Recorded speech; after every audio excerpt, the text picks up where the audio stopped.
Hello friends, welcome to orange kitchen. இன்றைக்கி நம்ம வீடியோவில் ரொம்பவே க்ரீமியான கர்ட் ரைஸ் எப்படி பண்ணுறதுன்னு பார்க்க போகிறோம். இந்த மாதிரி தயிர் சாதம் பண்ணிங்க அப்படின்னா குழந்தைங்க வேண்டானே சொல்ல மாட்டாங்க, ரொம்ப விரும்பி சாப்பிடுவாங்க. சும்மாவே தயிர் சாதத்தை விரும்பாத குழந்தைங்களே இல்லை. அதுவும் இந்த மாதிரி பண்ணி கொடுத்தீங்க அப்படின்னா கொஞ்சம் கூட மிச்சம் வைக்காமல் ரொம்ப விரும்பி சாப்பிடுவாங்க. அந்த மாதிரி சூப்பரான ஒரு தயிர் சாதம் எப்படி பண்ணுறதுன்னு பார்க்கலாம். இப்போ ஃபஸ்ட்டு தயிர் சாதம் பண்ணுறதுக்கு நம்ம தாளிப்பு ரெடி பண்ணிக்கலாம். என்ன அப்படின்னா, பேனில் ஒரு 3 ஸ்பூன் அளவுக்கு எண்ணெய் ஊற்றிக்கிங்க. ஒரு 3 ஸ்பூன் எண்ணெய் நல்லா காஞ்சி வரட்டும். எண்ணெய் நல்லா காஞ்சி வரும்போது ஒரு ஸ்பூன் அளவுக்கு கடுகு உளுந்தம்பருப்பு போட்டு நல்லா தாளிச்சிக்கலாம். இந்த கடுகு உளுந்தம்பருப்பு நல்லா வெடித்து வரட்டும். வெடித்து வந்ததுமே நம்ம 1 ஸ்பூன் அளவுக்கு கடலைப்பருப்பு, ஒரு கொத்து கருவேப்பிலை சேர்த்துக்கலாம். நல்லா ஃப்ரெஷ்ஷான கருவேப்பிலையாக சேர்த்துக்கோங்க. இந்த காஞ்ச கருவேப்பிலையெல்லாம் இதுக்கு சேர்க்கக்கூடாது.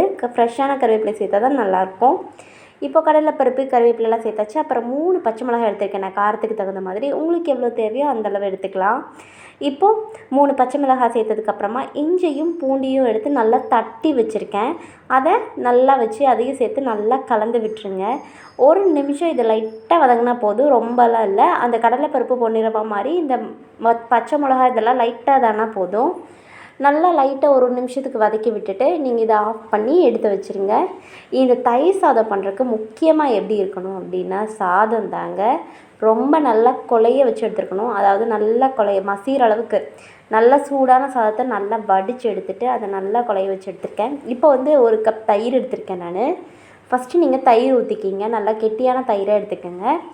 தயிர் ஊற்றினதுக்கப்புறமா அந்த சாதம் இதில் மெயின் இது என்ன, சூடோட சாதத்தை நல்லா கரண்டி வச்சு அழுத்தம் கொடுத்து பிணைஞ்சிடணும். அதுக்கப்புறமா 1 கப் தயிர், 1 டம்ளர் பால் எடுத்திருக்கேன் நான். தயிரை விட பால் தான் அதிகமாக சேர்த்துருக்கேன். அதுக்கப்புறமா நம்ம வச்சுருக்கோம் இல்லையா தாளிப்பு ரெடி பண்ணி, அதையும் இதில் சேர்த்துடலாம்.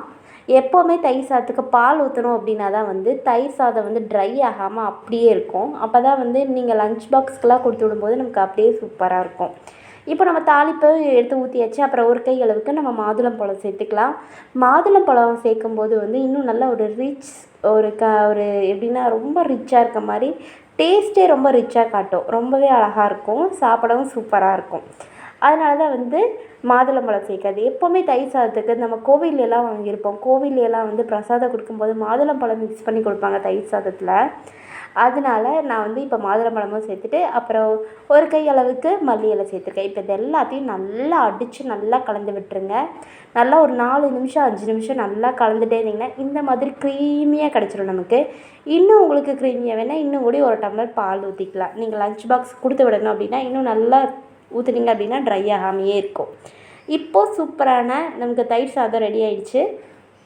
இதே மாதிரி நீங்களும் செஞ்சு பாருங்கள். உங்களுக்கு எப்படி இருந்துச்சுன்னு மறக்காமல் கமெண்ட்டில் சொல்லுங்கள். அப்படியே நம்ம சேனலை சப்ஸ்கிரைப் பண்ணாதவங்க சப்ஸ்கிரைப் பண்ணிக்கிங்க. Thank you friends.